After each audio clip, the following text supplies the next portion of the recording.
something happen with that first metamorphosis and is going to be able to do a decent chunk of damage, but without the rest of his allies nearby, I don't know if he's going to be able to take this Mid tower. lane, we're going to see a swing around here for CTY. The Impales are in position, and we're going to see a Hex as well. The two raises are going to come through. CTY will draw the first blood, and FY dropping pretty low, unable to actually survive that.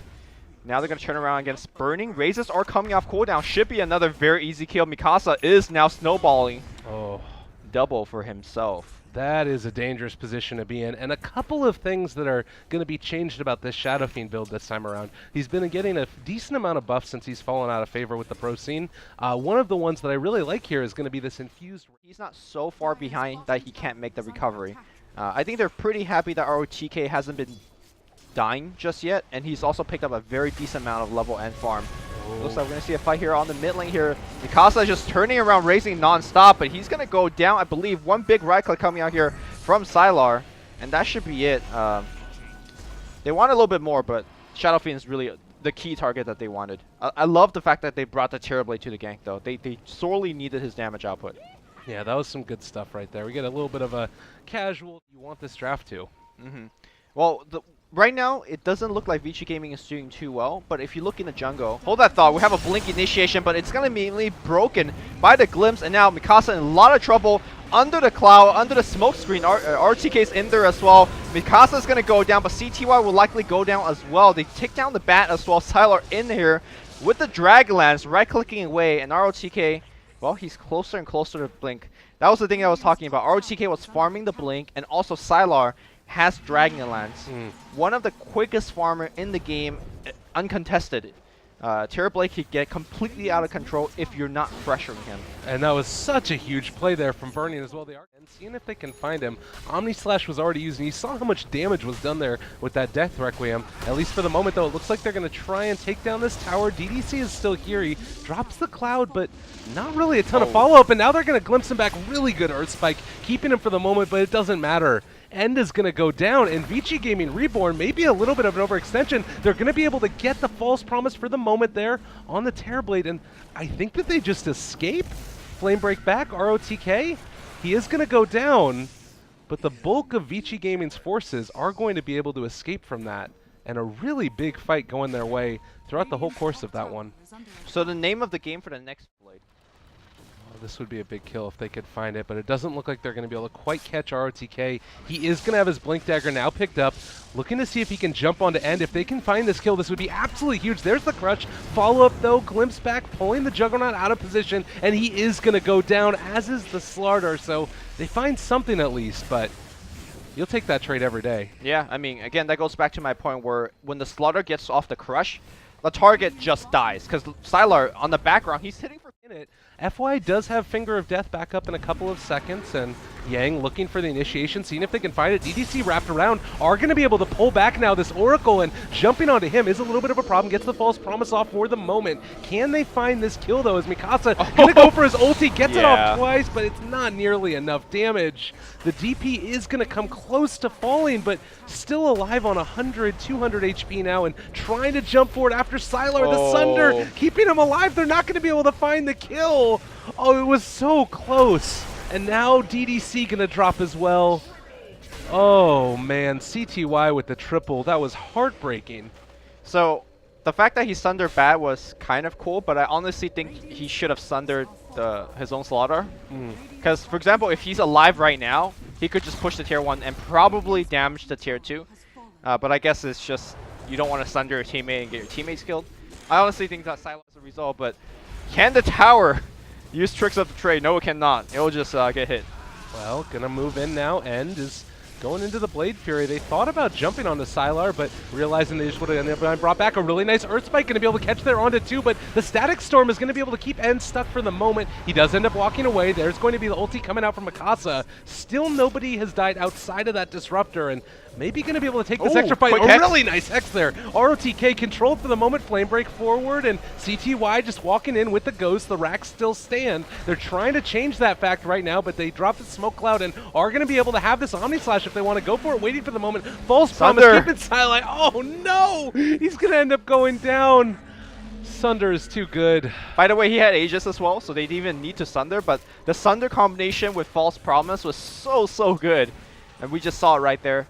In fact, they're going to just back off now. Again, just playing it safe. We don't have Metamorphosis. So the items that they have are just so significant. You have the BKB now online for the Terrorblade, so a lot of those damage sources that I previously talked about might be the case. Burning is going to be kept alive again. Can drop the Static Storm if he wants. Still got all of his spells. Oh, good Force Staff, but DDC is still certainly going to die. Mikasa trying to run away, pops his BKB and runs, but meanwhile on the top side of the fight, they're still going to be able to find another one. So Disruptor and Ricky traded off 1 for 1, and it looks like at least with that Haster and Batrider is going to be able to get away. And this feels to me like it's a great time to have this Ricky, and I'm kind of wondering, you know, the gem that is eventually going to get taken here and start to be moved around by Vici Gaming Reborn as we find a catch there onto ROTK. Going to be a lot of damage coming out. They do get the Shadow Fiend ulti as well, and CTY is going to go down, so looking okay from the start. Meanwhile, though, Sylar, so big and strong in the middle of all of this, is going to right-click away at these heroes, and they just need to run away. It does look like they're going to be able to make their escape for the moment. Oh, don't do it to me now. Stay with me. No China lag. They catch the stun onto Sylar from afar, and that should be it.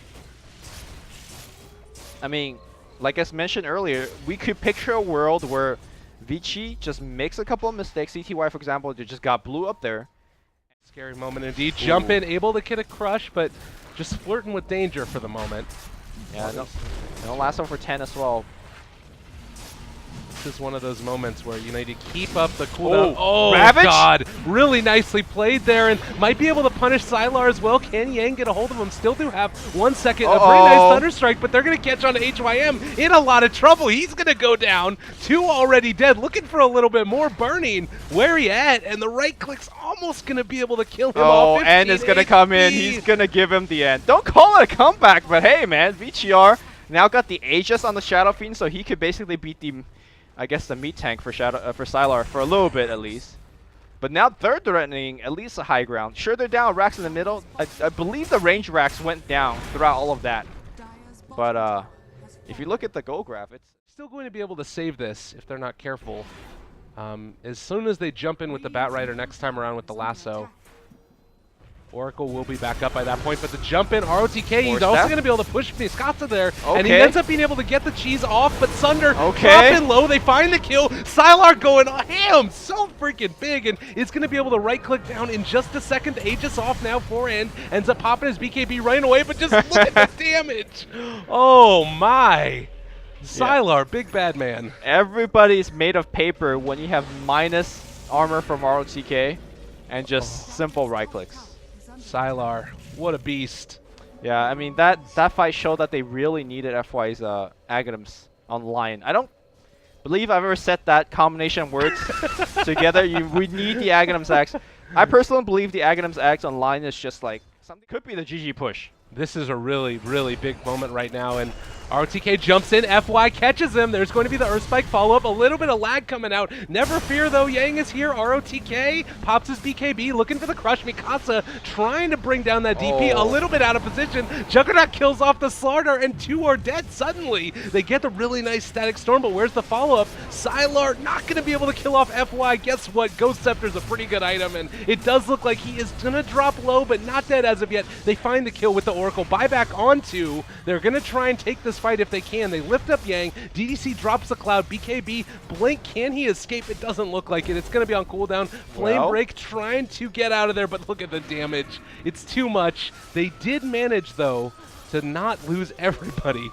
That they didn't take the tier 3 towers. Still standing. I mean, you could make the argument that the Shadow Fiend and Juggernaut are the 2 most important heroes, and they survive. So it's a win for them. But, you know, buybacks being forced out left and right for both sides. And VG.R, again, they could kind of still lose this game.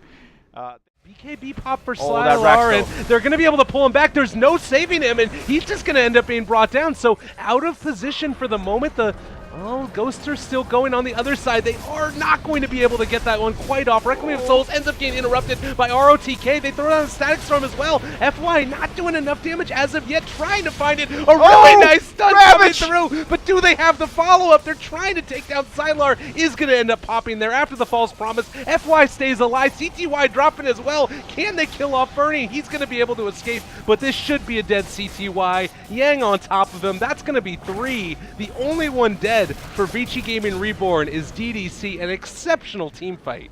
Yeah, I mean, they killed Terrorblade 3 times in that fight. First through the Aegis, second through the Sunder. Normally when you have Aegis and Sunder, you are immortal, but the damage output for VG.R was insane. Look at that, 6,000 damage on Shadow Fiend and the Juggernaut. That is absurd. You know what is that set up by? Set up by FY's 4-man impales. Like, ROTK now as well, so they are going to end up buying back all of straight their to the heroes throw? up online. They end up throwing out a stun, doesn't actually hit onto any heroes for the moment, and needs to be careful with that rapier. You don't want to lose that, buddy. They got glimpse. They're going to pull him back. Mikasa in a lot of trouble. In Tsukasa, HYM saves himself, but he's going to go down. Oh no, they don't have a Shadow Fiend buyback. He's gone for 2 minutes. Do they know that he doesn't have Shadow Fiend buyback? Yeah, he bought back in the like last fight. So you just go down the other way. This could be the whole game. Yang's gonna TP out. No, they get the Yule Scepter with the blink of CTY. They do get the kill, and it's gonna be the march down the mid lane. Can they get the march down the mid lane? He doesn't have buyback either. Oh no. Bot lane's being pushed. I don't think Vici even cares about the bot lane being pushed. A creep play instead of a throne play, which I'm not sure which one's better. I would have gone for the throne here, but they're going to go for the mega creeps. Sylar's going to get it within seconds. They will pop the glyph for the melee. Blink, Hex, Impale's going to drop here. FY taking a ton of damage. The finger's going to fly out. CTY dropping pretty low, and they just shred him. The Divine's on the ground. Who's going to pick it up? Divine Rapier on the ground. Pick up the Rapier. Sylar's going to pick it up. Rapier drops and the bought BOTs. back. Wait, no, and it bought back. He bought the Rapier. He has the Rapier. He's jumping back in. He goes down again. No, and you died. Why did you jump back in? 2 minutes on the deck, and GG. Vici Gaming Reborn lose it. Oh, Vici Gaming. What beautiful plays. But the throws. Oh, the throws. Was it a throw, or was it just a good game? Well, okay. End bought back at the end, got the Rapier, and then blinked back in for the Omni Slash to try